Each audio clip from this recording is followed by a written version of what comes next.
Andy is having some Hold audio on one second. problems and he's gonna fix it. But me and Sarah are here to pick up his slack. And welcome everybody into hopefully everybody's best year of their life, 2024. I could definitely say that my 2023 was a tough one. I don't know what you'd say about 2023, Sarah. I am starting 2024 off with a lot of illness. So Yeah, we hear so it in far, your voice. not good. Andy, are you Sarah, do with you have the us? vid? No, I don't have COVID. I have something much worse. I wish it was COVID. What's worse than that? I don't know. Whatever I have, it's like can't be 3 treated. children. It's the new COVID. All my kids are healthy, which is like even worse because they're all full of energy. Yeah, But that is it was awful. actually I blame Kevin because it was upon seeing Kevin. So we have to tell the audience. So we Yeah, were both in Tahoe and we didn't know it. no. And I was dropping my kids off at ski school, so I was in the line to drop them off. I look behind me and I see this guy that I recognized from the internet. I'm doing podcasts on the internet, but I haven't seen Kevin like in real life in, a It's decade. like yeah, yeah. So, 7 I think it's 7 years. yeah, so I was like, Yeah. "Kevin?" And he's all in ski gear and stuff, but I still spotted him. It's very exciting, and, we got to ski/ he snowboards together. Yeah, But that killed me. After that day, I died. So that was my last hurrah before getting really sick. yeah, Where were you yeah. guys No, skiing? it was fun. Um, at Heavenly. Heavenly. Yeah. Yeah, Oh, South Lake Tahoe. yeah, I'm jealous. It was warm on the Ew. East Coast. yeah, Yeah, I mean, it's very warm in Tahoe, like, they have to make all the snow. yeah, the There's not a snow is lot not of good. Yeah, storms. Sarah's, husband, it took me down some runs. He's a skier and snowboards don't do well in icy environments. So I was not having the best day that I've had. But anyways, no, that was really fun. To meet up with you in person so randomly. It was like I was like coming up to the line near the very end of the line. It was very very funny.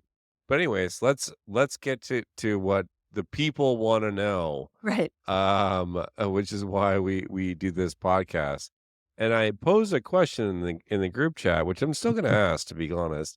Andy thought it was lame, but I'm still going to go around the horn and I'll just answer it myself if you guys won't. But like, what was your biggest like personal learning out of 2023? I'll go first. No, go for it. So, my personal learnings, um, was that, you really need to, like, stick to something and have, like, an actual opinion versus being a follower. So, this kinda goes through, like, um, my business, so sticking through that, and making it, like, hopefully out of the other side, which was definitely not easy. But even, looking at, like, some of the financial markets. So, I just looked up, the S&P price was, like, if you actually, like, didn't believe that there was gonna be a recession or all these things, and there's a number of reasons the markets go up, but, like, the S&P, you could have made, if you invested at the beginning of the year, 26%. Also, if anybody knows the ETF QQQ, which got just hammered in 2022, they were up 50%. And so that's kind of where mine's like, you need to have like your own opinion on things and just stop fucking following everybody else and just stick to like what you believe is true, have a unique like perspective on something. So and also if anybody listens here, knowing like don't fucking follow the hype cycles. Don't get into AI. Don't do whatever crypto is, don't The do abacus is whatever. coming back in 2024 per Kevin. Don't do what everybody else is doing. Have your own point of view on all of these different things, and you could not only like there's a reason people aren't doing something. Maybe it's hard. Maybe you have some insight, but like do something yourself and don't follow the crowd. That was my biggest like learning from this last year. Just What to do you be guys clear, got? Kevin thought just to be clear with everyone, Kevin thought e-commerce wasn't gonna be a thing in 1995. That's not true. Anyways, let's that is absolutely not true at all. He also was What do you wondering guys what the think? internet was. I was also uh 11 years old, and I think I got my first computer, and I was on no, I had my first computer, yeah, I guess 1995. I didn't know what the internet was, but in like 1996, 97, I definitely did. I was, like, Well, if hardcore using the internet in '95. I was on AOL, just killing it in those chat rooms, meeting all kinds of strange older men and, you know, I putting That was for these me in weird details in my 96. bio, Yeah, yeah. I got my first computer at when we were 12. I was 12. did they have AOL in Canada, Kevin? I thought the American, stood for Uh, the A. they did, and I got the CDs to my house as well. So yeah, of course they did. Uh, Come on, give me some of your reflections in the last year, like real stuff. My biggest thing, we were just reviewing our, 2023, what we hit in 2023, and, like, we had burned a lot, like, millions of dollars in 2022, Yeah, uh, just lit it on fire. And in 2023, we ended up profitable, and a lot of that was because we grew revenue, which was good, but another yeah, big chunk of that was because we drastically cut our expenses, like, more right, than in half. So we have a smaller team, just less, less perks, less things that we just didn't need, like, none of that shit yeah. we needed. And, like, I actually was searching in my email, like, back to something in 2020 where we were like, "Should we get rid of the fresh fruit delivery that we're getting weekly? Because people are gonna stop coming into the office because of COVID." I was like, "Holy shit, we were getting fresh fruit delivered to the office every week."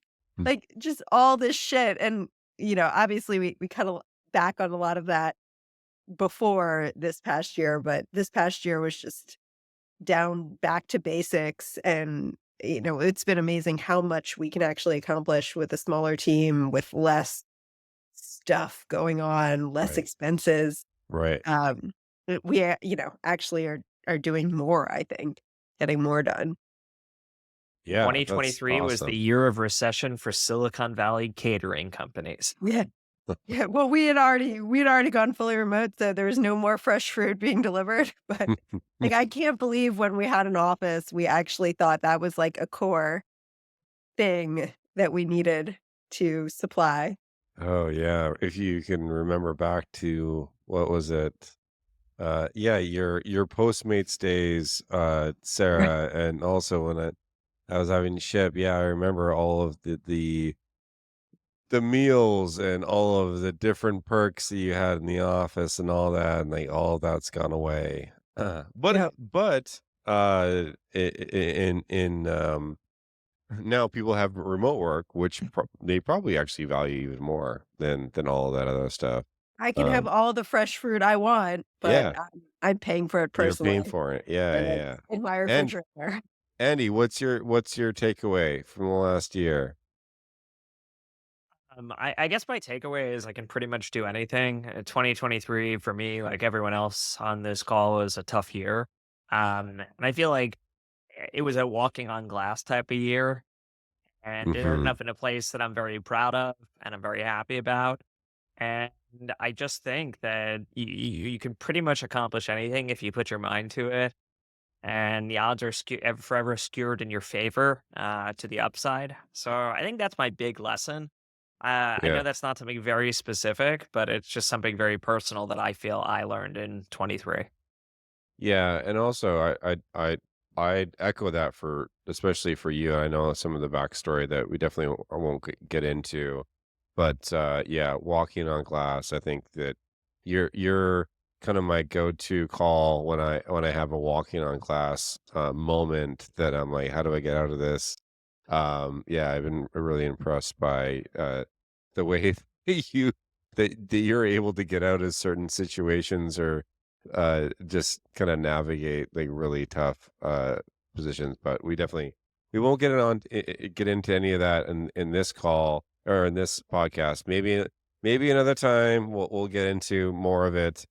Um, but, on the next thing I wanted to get into, which I thought it was really, interesting, it's something that, our other host, Siki, shared, that, Sahil, the founder of Gumroad, he shared on LinkedIn that I thought that it was kinda crazy.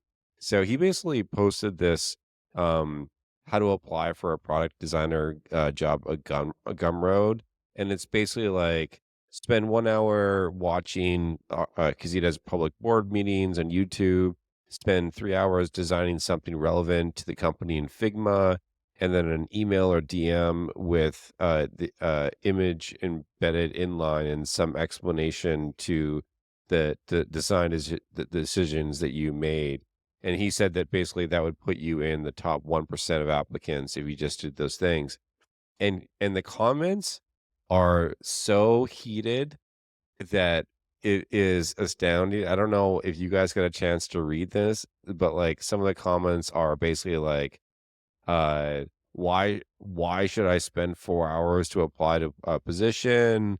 Other ones, like, I'm presuming you don't wanna hire parents, that don't have the 3 hours dedicate to this task, and it just kinda goes on, and, like, I personally hated all of these comments. Like, if you wanna work with a top tier, like, anything, if you wanna do something amazing in your life, like, you gotta like, is 4 hours too long to spend to actually do that?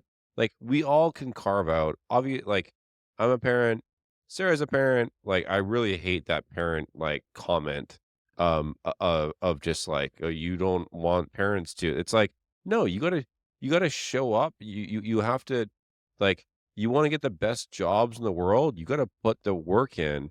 Like, I really and it was just I don't wanna and I actually pulled up the years of, like, the different generations, but I'm barely in well, I'm a millennial. I don't know if this is, like, the Gen Z type of people, that,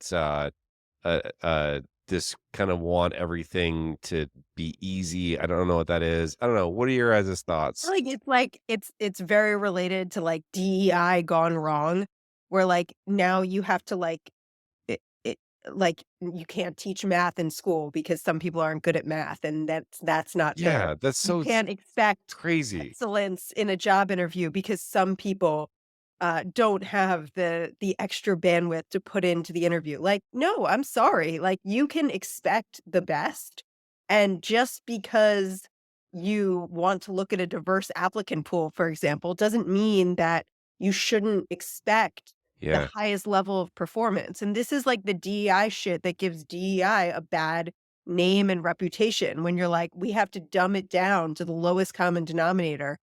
We have to worry about parents and how much time they have, and therefore, we can't expect this, and we have to worry about people who don't have arms, and, what if they can't, submit a file in Figma, so we shouldn't expect like, no, you should expect what you expect.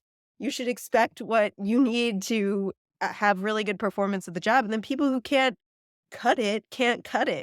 And I feel like this is why there's so much pushback now against, like, DEI because it's come to this, where, like, you just can't expect the best anymore because that's seen as discriminating. Can you explain what DEI is for everybody that may not know that acronym?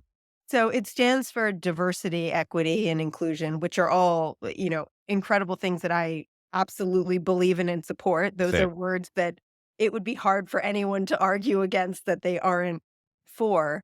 But the combination of those words as this acronym DEI has become kind of weaponized and used now to mean that, first of all, we have to dumb everything down. We can't teach kids math, for example, because some kids aren't good at math. Like stuff like that has come under the focus of DEI. It's the stuff that has led to these university presidents saying that, it's okay to be anti-Semitic because Right. Jews are not a class we should protect. It's kind of become all of these horrible things. Um, and it started out as a concept we would all agree with and believe in, or any reasonable person would, and kind of become, you know, just everything that's wrong with society, in my opinion. I'm gonna go a little bit back. What I think caught me the most about this product designer interview, I've worked at some incredible designers. I don't know any top tier company that doesn't make a designer do a 1 to 2 week case study on their own, non-paid, to interview. So that's Facebook, Airbnb. I would assume Apple does it. This is par for the course for a design interview. So he's asking you to send him to spend 3 to 4 hours. It's like it's de minimis compared to what you're going to have to Remotely, do by the way. It's r- all remotely. to what you're going to have to do to interview at Meta or Airbnb, at I least in mean, their same with heyday. like product manager interviews back when I was a product manager. Like you would always have some kind of take home problem that, was also really important as the interviewer because you wanna know what you're getting into. You wanna know if your ideas and the way you think about things would actually be a good fit for that company.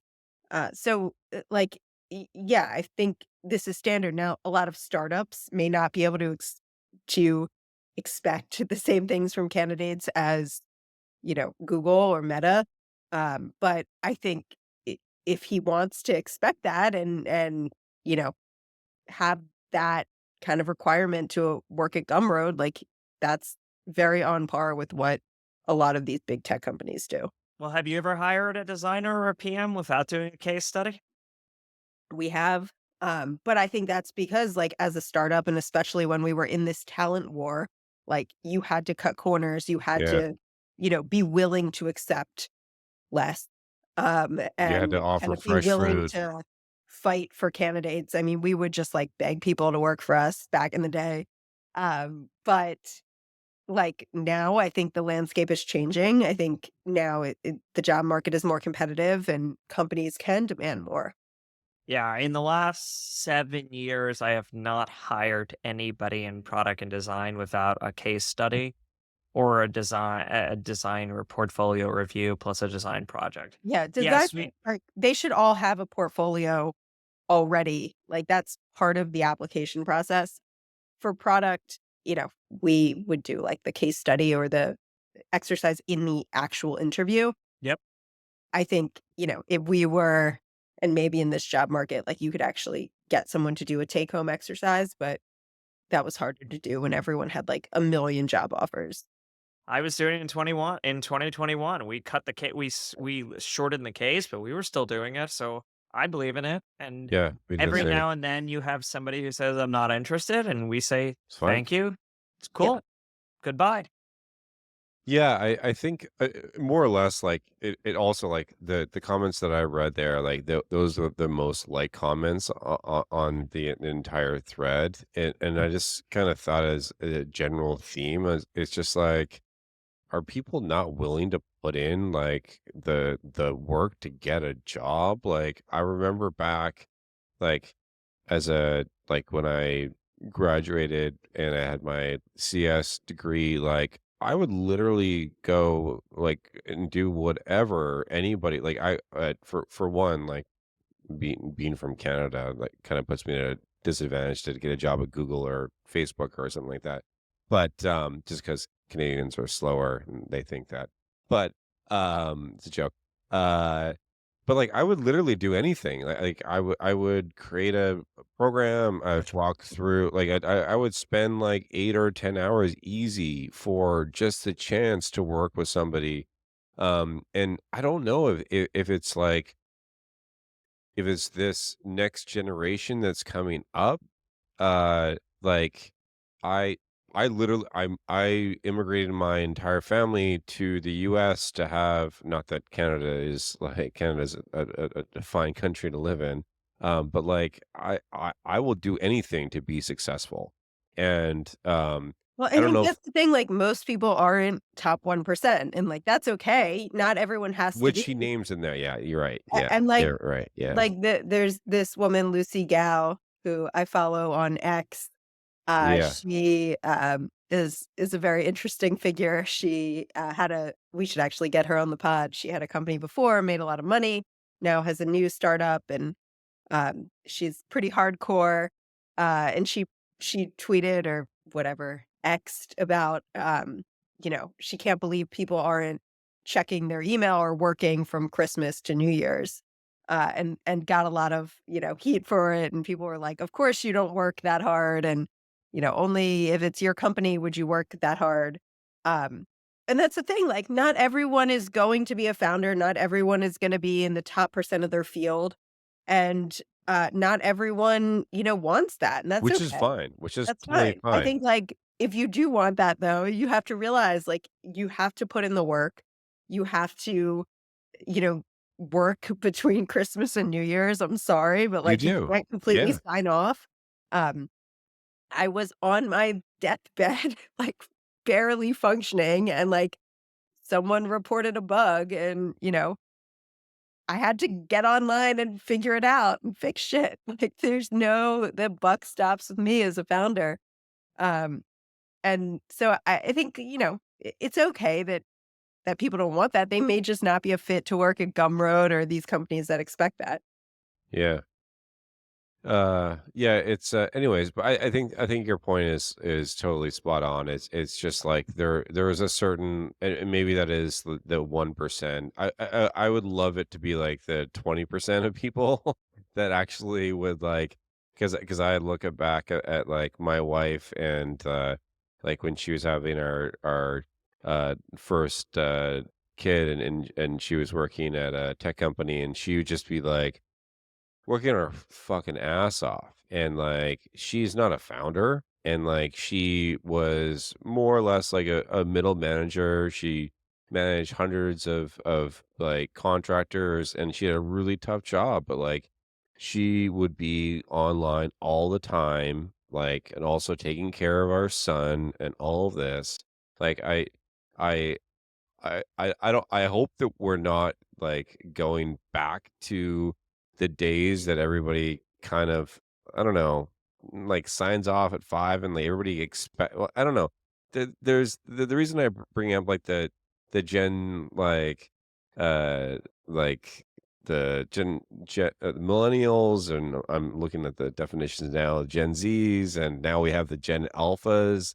I just really don't want us to get into, like, the place that everybody thinks that they're just, they are owed something, and, like, you need to really work hard for whatever you're going to be doing and be proud of it. Wasn't that opportunity? I mean, if basically everyone else in the market reverts to the mean and you're the outlier, you can work harder, you can ship Yeah. more, you can do better. I view that as honestly like a positive thing for all the entrepreneurs out there who want to walk on glass. I mean, what True. I did over Christmas, No, I read that's true. Elon Musk's book, and there's a reason he Me too. wins. Yeah. He's hardcore, quote unquote.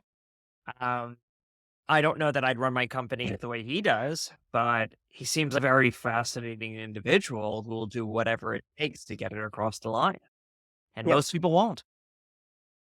No, and that's also why there's a lot of people that they wanna take the safe route, and that's great. We need, obviously, not everybody could be the one percenters. That's why they're the one percenters.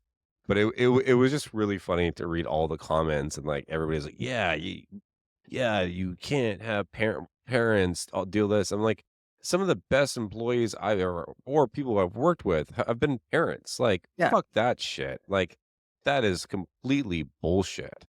They're some of the best people that are able to juggle so many different things, because literally that's what you do at home. Yeah. I hate that. as a parent, I don't like the because that, just ends up negatively impacting parents, especially mothers, when they're stereotyped as not being able to do all the things that a different employee could do, and then people don't wanna hire them, and you know, that's what I'm trying to fight against. Yeah. So what else is going on in your guys' mind? What else are you thinking about, or can be good things that our listeners can take from us? Some 2024 predictions? I mean, look, no one here Okay, has let's done them. We go. should. Let's go. What do you got? Ooh, that's a good one. AI is actually real.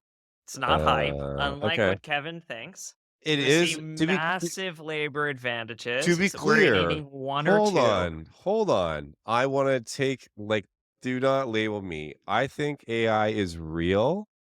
I use it today in our company.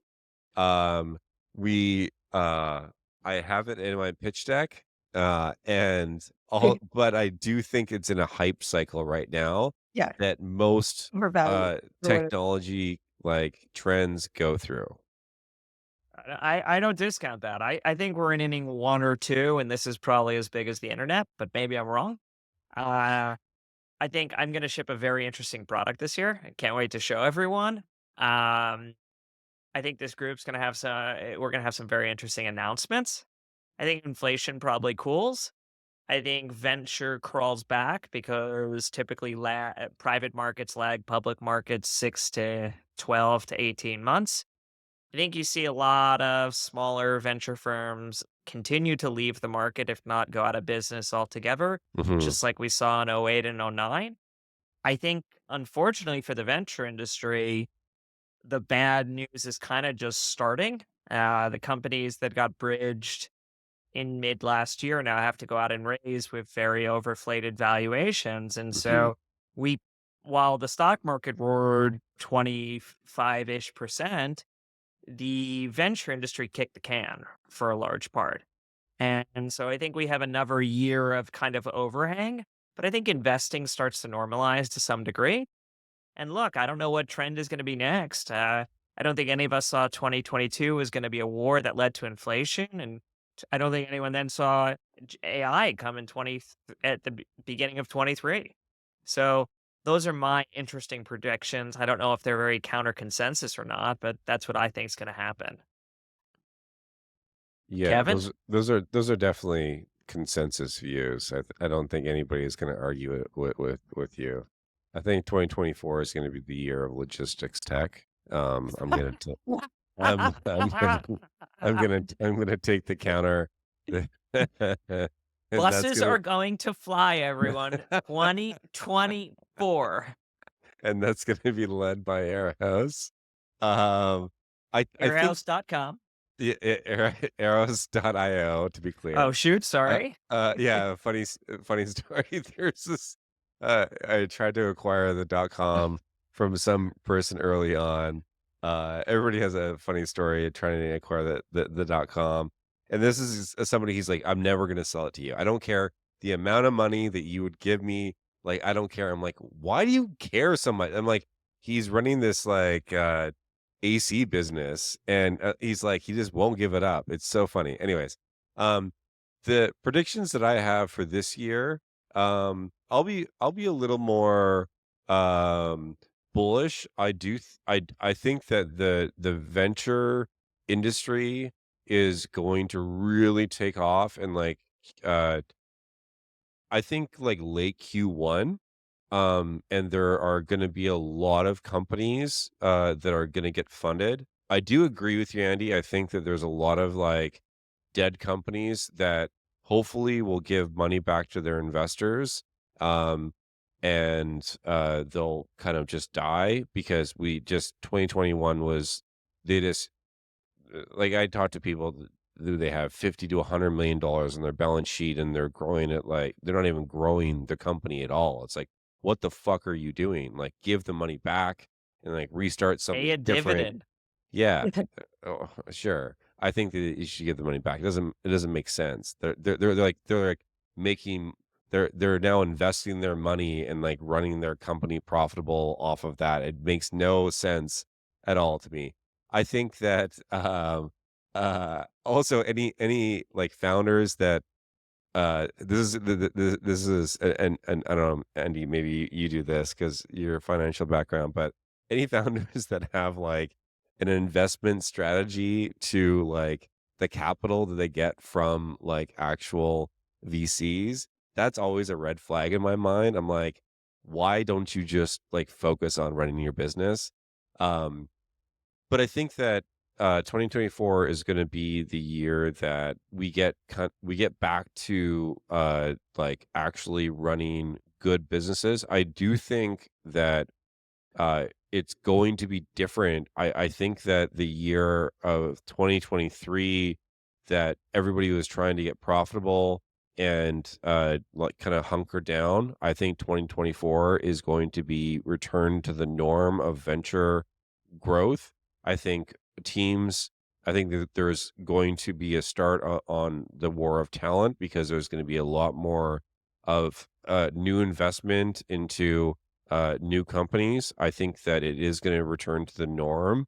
And I think that there still are going to be companies that are focused on profitability, which is totally fine. Everybody has their own choice. And maybe they go through another path. I think that venture companies are going to raise larger rounds. I think also at the tail end, I'm going to predict Q3 is going to be the opening of the IPO window. I think there's actually quite a few massive IPOs. I think that you should be looking. Stripe is probably going to be like one of the biggest ones that we see, and then from there, it's really maybe they go out even earlier than that. I don't know. There's been some earlier IPOs that happened like late 2022 that did okay. We had Instacart and we had Clavio. They did okay, and I think that like somebody like a Stripe can really change a lot of those things, which is going to mean more liquidity for investors, also for employees to invest in earlier stage companies, which like continues this entire cycle. So I'm actually extremely positive on 2024 from a venture landscape. And I think that we're going to, with the reduced inflation, the Fed is signaling at least three rate reductions. I think that we are, even though that Andy is right, like the private markets definitely do trail behind the public markets, but I think that there's going to be enough smart investors out there, or maybe just a little bit too eager investors out there that are going to plow a lot more money into um, the venture landscape. But I do think, and the one thing that did happen over this last year is there have been so many blocked acquisitions. So you think of Figma, there's a number of other ones. So I think that the growth dollars are going to go to the bigger winners versus before they would go to like maybe a smaller winner that maybe will be acquired. I think there's going to be a more concentration of growth capital to the big winners that are going to go and be public. And also, I think I shared this with you guys. It was very funny not funny, but interesting. So Figma, they announced their deal to Adobe for $20 billion, and I think this was real, but their actual ARR number now is like, was it an 11 billion? Well, it was because they counted their breakup fee and their ARR. They, like, annualized it and counted it. Oh, is that what that was? Because they got a I $1 mean, I'm billion sure they're still dollar. doing very well, but, like, they got a $1 billion breakup fee, and then they, like, Oh, so if threw you it out, amortize that over the whole year, okay, like, the I the missed most that joke ridiculous then. accounting, which is just, Okay, I missed that. so, Okay. like, quintessential startup accounting of, G like, "Really? got You're it, got it. gonna, like, Yeah, annualize your breakup fee?" got it. Yeah. Yeah, that's it. It's like, when WeWork had the what do they call like the community EBITDA or something like that? Yeah, community Yeah, adjusted. yeah. So those are those are my kind of predictions for this next year. Sarah, what do you got for us? Yeah, I agree with everything except I'm not sure about the logistics tech. But, It has to happen. I Come think that on, there's just been come just on, so Sarah. much pent up, everyone, had, 3 years of COVID, and then they had, this recession or this, threat of a recession. So whether you were a startup founder or even just, or an investor or just a consumer, all you were hearing was, "The recession is coming," "It's" "You gotta conserve your money," "It's getting really dire out there," "Be profitable, you need years of runway."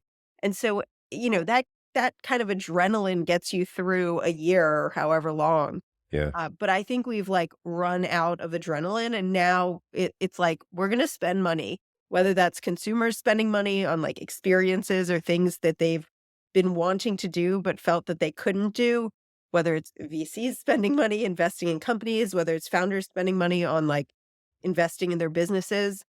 It's no private longer planes, private planes. yeah, it's no longer gonna be so constrained, which will mean that I think some companies will fail, they'll go under because they will just run out of capital, and they'll do that kind of faster, and some VC firms will just not be able to raise the next round and go away. But then some will actually be able to grow and invest in their growth. So I think I think we have to be so careful on how we spend. I think that's gonna go away for many, many companies who were Yep. able to maybe do it for a period of time, but not forever, um, unless they truly change their DNA, and some have. I'm hopeful that we will have truly changed and are not going to go back to being unprofitable. Um, but I also think the consumer trend is really interesting because I think people have been I think there's just a lot of pent up demand and people are going to be spending. Logistics tech. Yeah, and whether that's on, experiences or things, I think people just because of COVID, there was nothing to spend on, and then there was, this idea that you had to be really frugal, and if you were doing kind of these extravagant things, you were doing something wrong, and it was something to be embarrassed by, and now I think it's "Oh my god, now we can finally spend some money and do things that we've been wanting to do." I am seeing, so many parents, in my circle, which is Yeah, very, um, clearly very biased because I live in Silicon Valley, so people here have more money, but, parents right. talking about, international trips they're gonna take with their kids and, where they're gonna go, and, this was not a conversation that I think families were having a couple years ago, Right, and right. even last year when people felt like they had to be more frugal. So I think this is a big thing that's changing. It's just the spending that's gonna happen, and an opportunity for founders, if you're building something for consumers now, then consumers feel like they have money. Or if you're powering people buying things like you Yeah, would logistics through guy. logistic. Or if you're building for startups, I Right. think startups are feeling like they can actually spend a little bit more on, software, for example. Yeah, that's actually a great point. So in 2023, I think that who got hurt the hardest were like just pure like B2B like companies. Like everybody looked to trim um uh what they were spending and a lot of these like B2B startups that you could maybe argue that should not have existed in the first place, and they were kind of like a kind of an unnecessary add-on, but that really shook and to Andy's initial point, um, that shook the entire like there's so many VCs that are still funding these companies, and so I do wonder if those will go back in favor, if the growth rates will increase with more startups or not, or um, if some of these companies will just go away and we'll just be back to what are the most important things that you need to spend money on, um, like AI, and which I do agree with, Andy. Again, I guess 2024, the year of logistics tech, everyone. I can't wipe the shit-eating grin off my face as I'm saying this. No, it's good. Um, so, this year, I think it's been great for this pod. To be perfectly honest, we've had a lot of great guests, but also I think I've learned a ton. Also, a lot about like how people, and we do have like a niche audience, and also it's hard to actually measure how many listeners we have. Like, we could have tens of thousands, We could have have millions we could have millions. We have no idea. or We have so many billions. billions. Uh, we have no idea, but we all three of us I know get chased down the streets from our fans. But I think that we definitely in 2023 have struck a chord. I think that for especially first time founders, and I'd say this even more broadly with like the kind of uh uh, direct, uh, to consumer, like, education, so that be that through podcasts or through YouTube or whatever, like, you can learn so much more, and you could have such a big leg up on the competition, like, obviously, previously, it was, like, books, like, you could read, like, there obviously are still awesome books, but I think that also what's changed, um, is that you can learn from the people, and also, like, look, like, why do we do this podcast? I'll just maybe we'll go around the circle here and ask people. I do this because I'm trying to build a brand for myself. I won't lie to that. I want people that want to join my company to know who I am. I want investors to that hopefully listen to something of this, and the way that I could do that.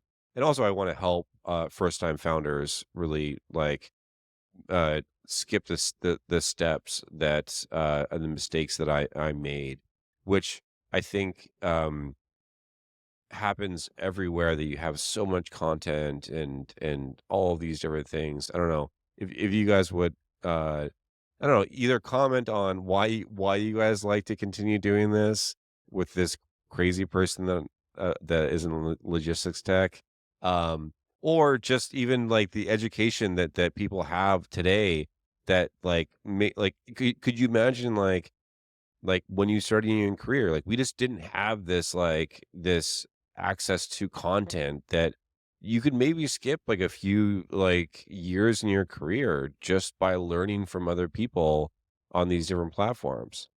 Well, I do this for different reasons. I do this because this crazy guy named Kevin who does logistic text keeps texting me and begging me to do it.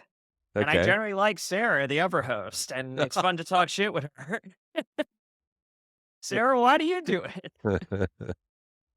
I love our, chat group. I feel like I've gotten a lot of value just from talking through a lot of these ideas with you guys and arguing about things and debating things. I've learned a lot myself. And also it is a way to scale helping people. I just get people all the time that want help and I either send them my what's that platform called that we use?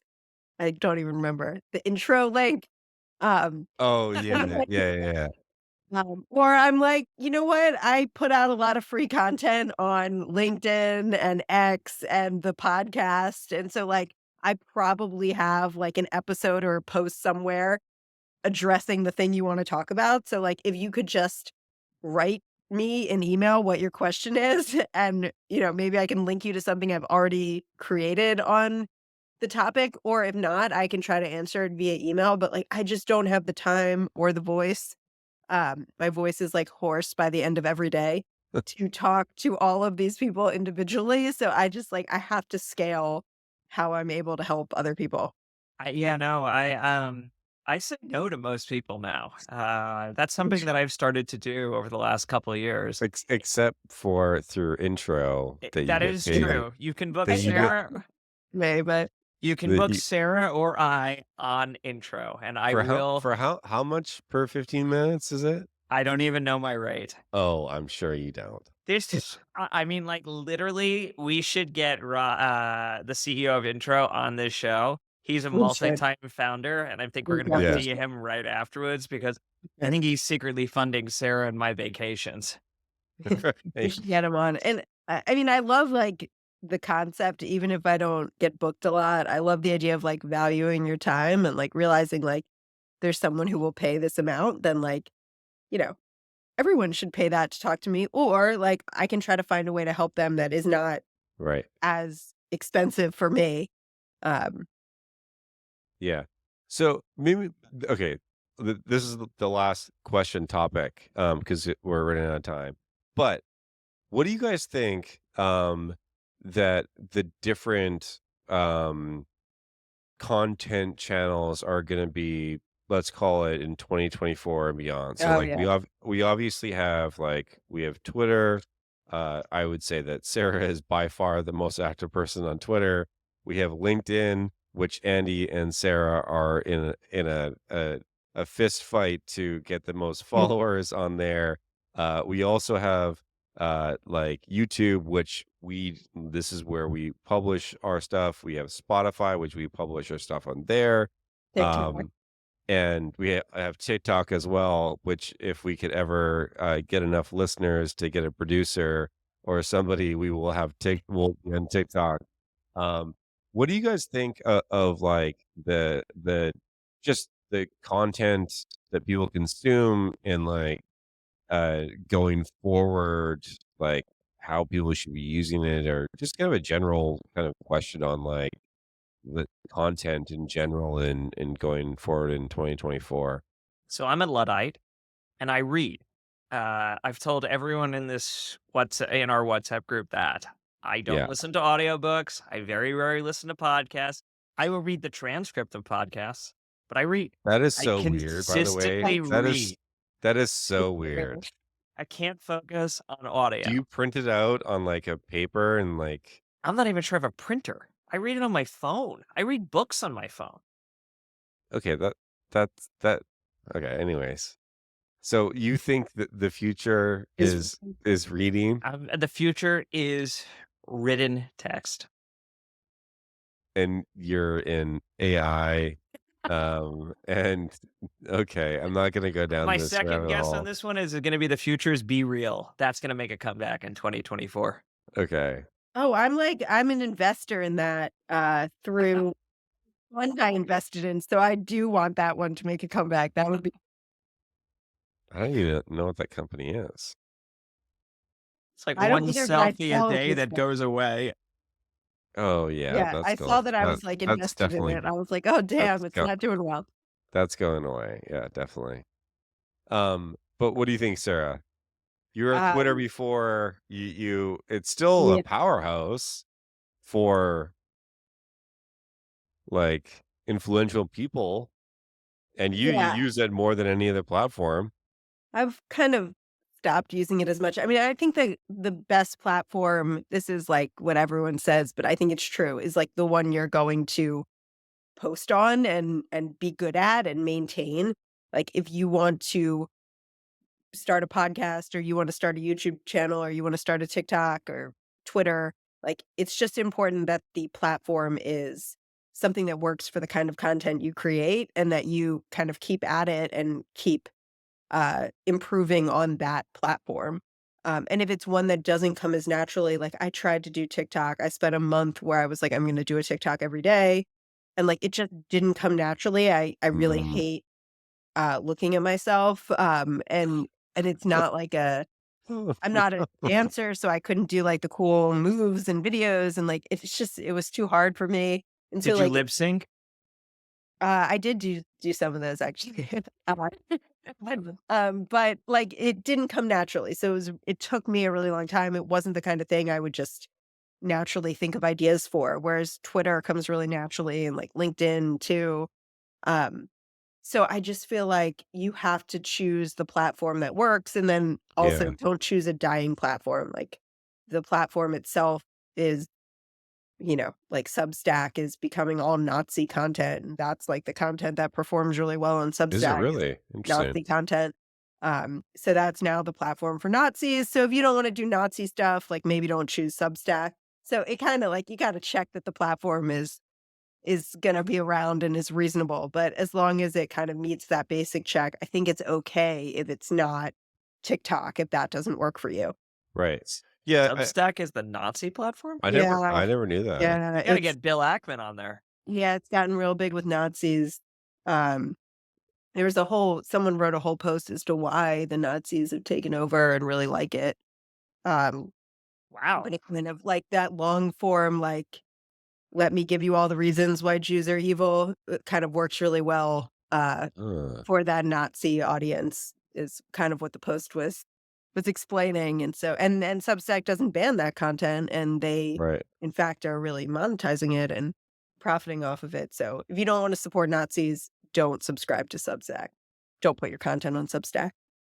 All right. Well, that is very sad, and we're not going to end the show on that. I definitely would say that like content can be used for well, not that any of us are like I want to be known for being a business, and I want to promote uh logistics tech and to use us obviously.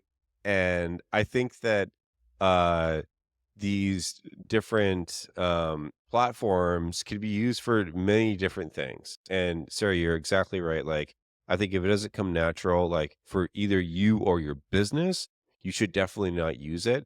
But the rate of change that all of these things are taking is like quite remarkable. Like, if you even think back, like nobody mentioned Snapchat, for instance. Right? Remember Snap. Snapchat? Yeah. Like it got taken over We're too by old. That's the problem. Like no, I was in the wrong Snapchat generation. and maybe I just am a little cooler than you, Yeah, I Sarah. I think was you on are. Snapchat. That I'm logistics definitely tech not. crowd. No, I'm definitely not. No, but like there's continuously like an evolving like content like obviously before we had like everybody had subscriptions to the New York Times and all that. Now that's kind of turned into like more or less Twitter. And then that's how I read most of my news. LinkedIn actually has I've been I actually put that as like a 2023 like surprise for me, how big and like how big of an audience you would get on LinkedIn. Like we just read the comments from Sahil, who is way bigger on Twitter, on his LinkedIn post. Like there's an ever changing landscape that based on what your like individual or like we're our audience or first time founders that you can utilize and you could be big. Like I'm so surprised at people that like I'm like of the like I think that I have some influence on Twitter, but like zero on LinkedIn for whatever reason. I don't fucking know why. And that's where everybody like, I now have a B2B company, like I should be bigger. I don't know how to be bigger on there. And so like there's and all of that content is all free. Same with Google, obviously, like SEO is a big thing. Like all of these different platforms, and it's always changing. So I'd be interested to see what happens. TikTok now, I know this. I can't say how I know this, but like TikTok e-commerce is going to be fucking massive. Um, and like potentially take over the Shopify slash Amazon type of stuff based on like their volume that they're pushing through. So like there's continuously things that are changing there. And I think like if you're a founder and you want to like ride a wave, like I know so many companies that have rode like if you think of Zynga, like why was Zynga successful? They rode like the Facebook wave when they had like partners and all those different things. So wanted to maybe end on that note on on a maybe more positive note than the Nazi stuff in Substack, even though that's very sad. Unless you guys have anything else to add to this episode, um, do you or not? 2024, the year of logistics. Go to airhouse.io. Logistics tag. Wait. Do All it. right. Sign up for Kevin's service. And yes, and we will save you money and we will get your stuff on time and help your business grow. So thanks everybody for listening. And here's to I think in agreement, all three of us, our predictions for 2024, a great year. The market, hopefully the private market's going to follow the public markets. Um, uh, I still think AI is in a hype cycle, but any can disagree with that. Here's to a good 2024 for all of our listeners. And also Cheers. thank you for listening and like and subscribe to whatever platform that you're listening to. Thank you all for listening. See you next week. Bye. Bye.